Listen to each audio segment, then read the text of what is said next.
There is a tube of toothpaste sitting on the workbench in my shed right now. Plain white paste, the cheap kind, about $1 down at the dollar store. It has never once touched a toothbrush. This morning I took the dullest knife in Brenda's kitchen drawer, the old one that mashed a tomato flat instead of slicing it, and 30 seconds later, that same knife was shaving curls off a sheet of newspaper like it came fresh from the factory. I did not use a whetstone, an electric sharpener, or one of those $40 gadgets they sell on television. Just that toothpaste, a leather belt, and one old coffee mug. My Papa Harlan kept his pocket knife sharp enough to whittle a fiddle peg his whole life, and I never once saw the man buy a sharpening stone. Folks call this a hillbilly trick. Around here we just called it Tuesday, but there is one catch. This whole thing lives or dies on the direction you pull that blade. Get it backward, and you will walk away with a knife duller than the one you started with. So, stay with me to the end, because the reason comes down to a little sliver of steel too small to see. And once I show it to you, you will understand why half the sharpening gadgets in this country actually ruin good knives. I'm Roy Mullins. I'm 59 years old, and I live on the 40 acres at the head of a holler in eastern Kentucky where my people have farmed since the 1800s. I spent 22 years as an electrician in the coal mines before I came back home to run the old home place full time. Most of what I know in the kitchen came from my mama Opal, and most everything else, including this little trick, came from my Papa Harlan. Now let me tell you what a dull knife is really costing you, because it is more than a mashed tomato. A dull blade slips. It skids off an onion skin. It wanders on a chicken bone, and it makes you push twice as hard as you ought to. Papa told me when I was a boy that the dull knife is the one that bites you, because you lean on it and it goes where it wants instead of where you point it. He was right then, and he is right now. So folks today handle it one of three ways. Some buy those pull-through gadgets with the little carbide teeth, and those things do not sharpen a blade so much as tear steel off of it. Some buy an electric sharpener that grinds away good metal every single pass until a wide kitchen knife is whittled down skinny as a filleting blade, and some pay a fellow at the farmer's market $5 or $6 a knife twice a year, every year. Papa did none of that. Behind the smokehouse door hung an old leather razor strop, worn smooth as saddle soap, and most mornings you could hear it before you saw him. Whisk, whisk, whisk, and done. Now, remember that sliver of steel I mentioned at the start. It is the reason those pull-through gadgets fail, and it is the reason that old strop worked for 50 years. We are getting there directly, and the best part is you already own every single thing this takes. Now, everything I am showing you today comes out of the book me and Brenda put together, the Appalachian Homestead Manual. It is our old mountain systems, the ones my family has used for 3 generations to feed a household and run a home on almost nothing, written out plain and step by step. The garden, the pantry and putting up, the root cellar, the smokehouse, the kitchen from bread to cast iron, the power, and the water. All of it together saves our household better than $9,000 a year, and it is written for regular folks, not experts. The book is $17, marked down from $47, and I will tell you the honest truth, the first method most folks try pays that $17 back inside a month. Now go ahead and grab your phone and open up your camera, the same one you use to take pictures. Point it at that square code on your screen and hold it steady for a second. A little link will pop up, give it a tap, and it will take you straight to the book. And if you are watching on your phone right now, the link is waiting for you right down below in the description. Take your time. There's no rush at all. I'll wait right here.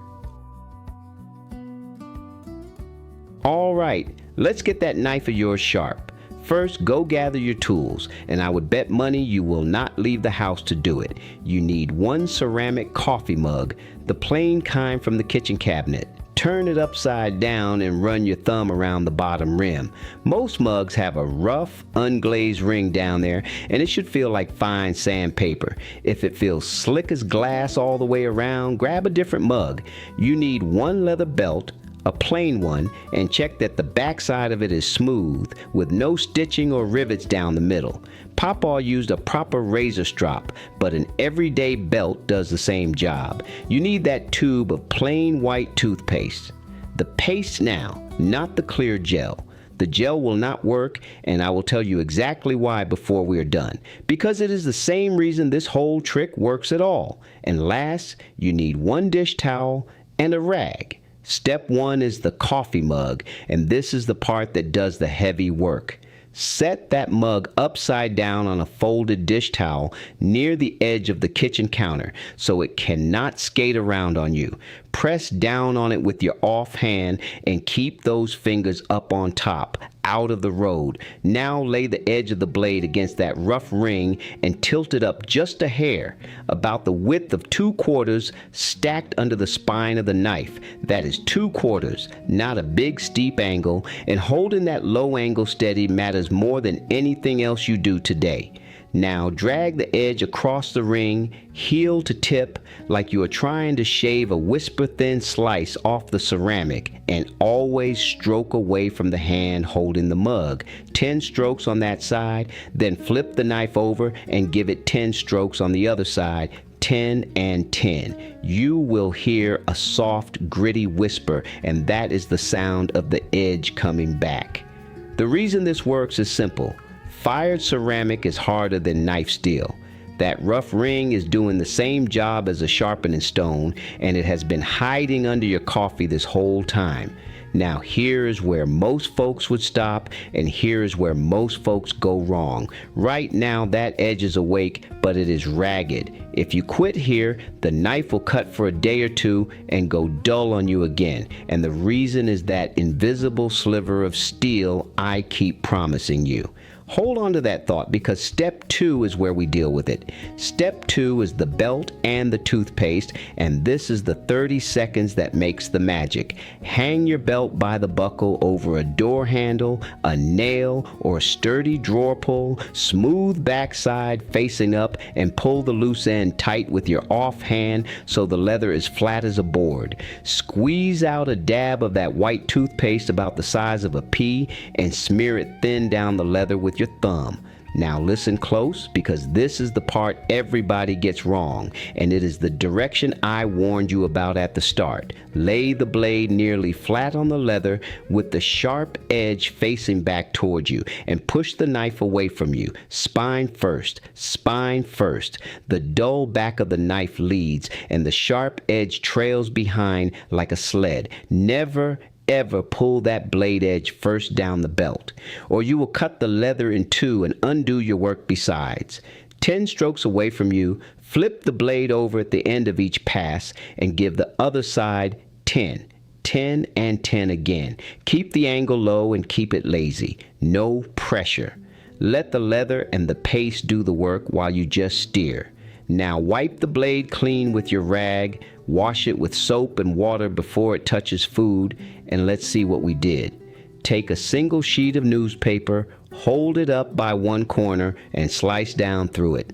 A dull knife folds and tears that paper. Your knife should glide through it now, quiet and clean, in one smooth pull. Brenda's old tomato knife did exactly that this morning, and then it went through a ripe tomato like the tomato was not even there. She looked at me over her glasses and said I was showing off. I reckon I was, a little. And that brings us to the part I promised you at the start, the little sliver of steel too small to see. When your knife feels dull, the steel is usually not worn away at all. The edge of a kitchen knife is thinner than a hair, and with use, that thin edge bends over sideways, the same way grass folds flat where you have been walking on it. On top of that, any grinding, whether from a stone, a mug, or a gadget, raises what the old-timers called a wire edge, a burr. a microscopic ribbon of steel that clings to the very edge like a curl of peeled apple skin.